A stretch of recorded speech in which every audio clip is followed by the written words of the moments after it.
It's been 1 year since Stamford's 31st Mayor David Martin took office last December. We sat down with the mayor to recap the past year and talk about what's next. Here's part 3 of our 4-part interview. So you talked about Mayor's Night In, Mayor's Night Out. You brought those back. You've been pushing, you've always made it a point to say you want a transparent government. Are there, any other things that you've done or you've made sure you want to do to have that transparent government? We mandated that as of July 1st, we are going to video record and put on our website all of the land use meetings. The land use meetings are some of the most important meetings in the Stamford. Actually, going back when I was president of the Board of Representatives, I instituted video recording of the full Board of Representatives meetings and putting it on the website. And then when I wasn't president, and just before I became on the Board of Finance, they made a ordinance requiring that it be for all elected boards and subcommittees of boards, not just the Board of Representatives. But I'm proud that I started that. And then on July 1st, as I said, we've expanded it to all the land use boards, the Zoning Board of Appeals, the Zoning Board, the Planning Board, the Harbor Management Commission. And there are a number of other boards that are starting to do it. The Personnel Commission, I think, almost has all of theirs done. The OPEB, which is the retiree trust for medical benefits for retirees, does it. The SURF board, which is the pension board, does it, and a few others. And where I'm headed is that eventually all of the boards and commissions will have their meetings videotaped and online for the public to see what actually happened, what was actually said.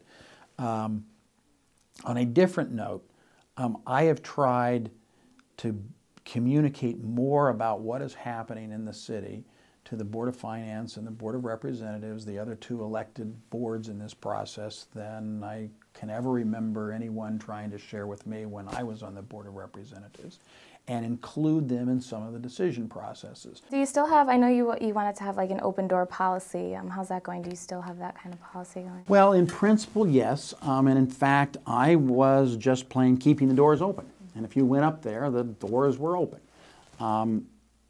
We had some issues where we received some, I'll call them very aggressive communications from people about certain issues. They were not physically threatening.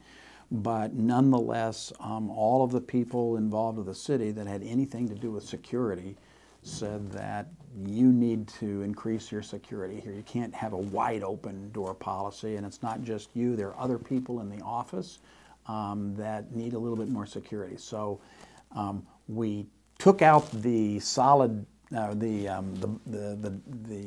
frame door. We replaced it with at least a door that you can see through. Mm-hmm. So transparency, if not a full open door. Mm-hmm. But in principle, if a Board of Representatives elected member or a Board of Finance or Board of Education or someone that's in one of our boards and commissions has asked to talk to me about an issue, I don't believe that we've refused a single one.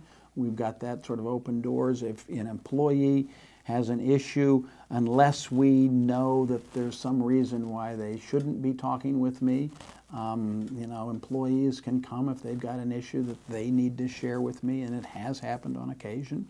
And as I said, we have the Mayor's Night In and the Mayor's Night Out, and I'd like to make an electronic version of that, but that's going to be out in the future. And again, there needs to be a connection between the mayor and the community that he or she serves, and that open door is part of that. I look at every email that's sent to Mayor Martin at stanfordct.gov. Yes, I've got a staff, and they deal with a lot of those emails of a whole mess of different forms, but I actually do look at every one of them.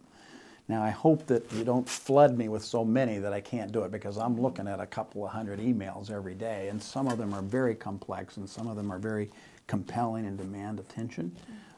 It's not open door in the way you would have defined it 100 years ago, but I'm trying to listen. And I'm sure you've gotten a lot of emails about this next subject, but the animal shelter. There's been a lot of controversy with the allegations made against the former shelter director, and then also the conditions of the building, looking for a new space. So I kind of just wanted to give you a chance to talk about that and where the city's going with that. I know there's a task force in place. I was very disappointed to discover that there had been several animals that had a documented history of aggressive and biting behavior that arguably were dangerous animals. That's part of the question, were they or were not, but they definitely had a history that was documented and known, and that they were advertised as being cute and cuddly and safe, and were in fact placed with families that did not have an awareness of the nature of the history of that particular animal. And it happened on several occasions. And there were some other irregularities that occurred that gave us deep concern. We actually had 2 or 3 different things that all sort of came together at once, including a young woman, actually a couple of people who had to go to the hospital for some of the biting that was occurred. We felt that given that our regulations specifically prohibited this, and given the fact that when we looked through the records, I was surprised to find that the state had already notified the city twice before that some of our procedures were probably unwise, and I'm being charitable to describe it that way. So I was left with no choice but to terminate someone who had not followed the regulation, and in my opinion had endangered unknowingly endangered some people. And as you well know, there was a lot of controversy, and quite frankly, I think that the sincerity by which she tried to take care of animals, you know, struck me. It touched my heart with what she was trying to do. But the people of Stamford still come first, and you cannot knowingly endanger them with that sort of responsibility. So nonetheless, she is no longer with the city. The prosecutor charged her with several crimes. She then is now in I believe that she has an accelerated rehabilitation, which means that she doesn't plead guilty, she doesn't plead innocence. It is basically, if there is no reoccurrence of some issues, then the record is expunged clean.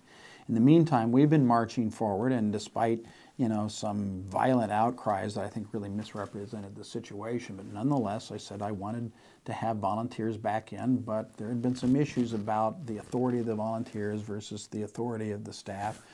So we took some time. The task force put together a series of regulations, and they really did lead this, and we gave them support, but it wasn't that I was dictating what it was, except to say that I think volunteers add a lot to the shelter and to the animals and to the community, and we needed to find a way to bring them back in. And we now have a series of regulations and guidelines. We have a volunteer coordinator, which we really didn't have before, and we have volunteers that are now coming down to the shelter. And the program isn't quite as big as it was before, but that's my hope, because we are working our way back up. And it is I continue to be my hope to find a better location for the Animal Control Center than the location we have now and modernize it. I am faced by 1,000 challenges, including demands on our capital money, but it remains something that I think that we need to do. And you guys are looking for a new director currently? Yes, okay. Yes. Currently we're looking for a new director as you and I speak.